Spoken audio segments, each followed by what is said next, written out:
ಹಳ್ಳಿ ಹೈದ ಹನುಮಂತ ಈಗ ಕರುನಾಡ ಮಗ. ಸರಿಗಮಪ ಸಂಗೀತ ವೇದಿಕೆಯಿಂದ ಮೊದಲ ಬಾರಿ ಕರ್ನಾಟಕದ ಕಣ್ಣಿಗೆ ಬಿದ್ದಿದ್ದ ಕುರಿಕಾಯೋ ಹೈದ ಇಂದು ಕನ್ನಡದ ಅತಿ ದೊಡ್ಡ reality show Bigg Boss cup ಅನ್ನ ಗೆಲ್ಲೋದ್ರ ಮೂಲಕ ಮತ್ತೆ ಮನೆ ಮಾತಾಗಿದ್ದಾರೆ. ಹನುಮಂತನ ಈ ಗೆಲುವನ್ನ ಕರುನಾಡೆ ಸಂಭ್ರಮಿಸಿದ್ದು ಆತನ ಹುಟ್ಟೂರಿನಲ್ಲಿ ಹಬ್ಬದ ವಾತಾವರಣವೇ ಮನೆ ಮಾಡಿದೆ. ಬಿಗ್ ಬಾಸ್ ಸೀಸನ್ 11ರ ಕಪ್ ಅನ್ನ ಹನುಮಂತ ಕೈಗೆತ್ತಿಕೊಂಡು ಬರೋದನ್ನ ನೋಡೋದಕ್ಕೆ ಇಡೀ ಊರೇ ಕಾತುರದಿಂದ ಕಾದಿತ್ತು.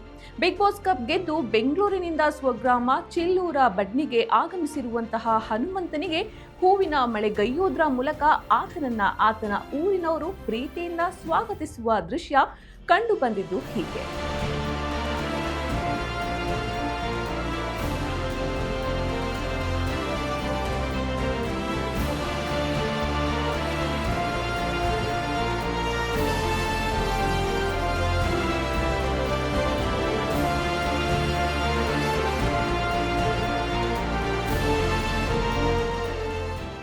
ಬಿಗ್ ಬಾಸ್ ಮನೆಗೆ ವೈಲ್ಡ್ ಕಾರ್ಡ್ ಎಂಟ್ರಿಯಾಗಿ ಬಂದ ಹನುಮಂತ ಮನೆಯಲ್ಲಿ ಉಳಿತಾನ, ಹಳ್ಳಿಯಿಂದ ಬಂದ ಈ ಮುಗ್ಧ ಹುಡುಗ ಎಲ್ಲರನ್ನೂ ಎದುರಿಸ್ತಾನ, ಬಂದಿದ್ದೊಂದೇ ನಿಜ, ಆದರೆ ಯಾವಾಗ ಬೇಕಾದ್ರೂ ಮನೆಗೆ ಹೋಗಬಹುದಾದಂತಹ ಸ್ಪರ್ಧಿ ಈತ ಅಂತ ಅಂದುಕೊಂಡಿದ್ದವರೇ ಹೆಚ್ಚು.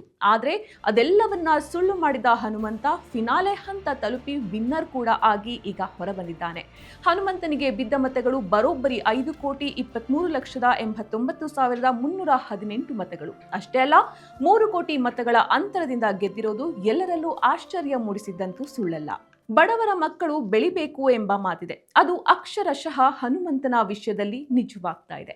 ಆತನ ಬೆಳವಣಿಗೆನ ಕಂಡು ಎಲ್ಲರೂ ಬೆರಗಾಗ್ತಿದ್ದಾರೆ. ಆತನ ಸಹನೆ, ಪರಿಶ್ರಮ, ಮುಗ್ಧತೆಯ ಫಲವೇ ಆತನನ್ನು ಇವಾಗ ಇಲ್ಲಿವರೆಗೂ ತಂದು ನಿಲ್ಲಿಸಿದೆ. ಬಿಗ್ ಬಾಸ್ ಮನೆಯೊಳಗೆ ಅದೆಂಥ ದೊಡ್ಡ ದೊಡ್ಡ ವ್ಯಕ್ತಿಗಳನ್ನೇ ಗೆಲ್ಲೋದಕ್ಕೆ ಸೆಣಸಾಡ್ತಾ ಇದ್ದಾಗ ಹಳ್ಳಿಯಿಂದ ಬಂದಂತಹ ಹನುಮ ಬರೀ ಕಪ್ ಗೆಲ್ಲೋದು ಮಾತ್ರವಲ್ಲದೆ ಎಲ್ಲರ ಮನಸ್ಸನ್ನು ಗೆದ್ದುಬಿಟ್ಟ. ಒಟ್ಟಾರೆ ಘಟಾನುಘಟಿಗಳ ಎದುರು ಬಿಗ್ ಬಾಸ್ನ ಕಿರೀಟವನ್ನ ತನ್ನದಾಗಿಸಿಕೊಂಡು ಇಡೀ ಕರ್ನಾಟಕವೇ ತನ್ನತ್ತ ತಿರುಗಿ ನೋಡುವಂತೆ ಮಾಡಿದ್ದಾನೆ ನಮ್ಮ ಹನುಮಂತ. ಈಗ ಹನುಮಂತ ಕೇವಲ ಹಾಡುಗಾರ ಹನುಮನಲ್ಲ, ಬಿಗ್ ಬಾಸ್ ಹನುಮ.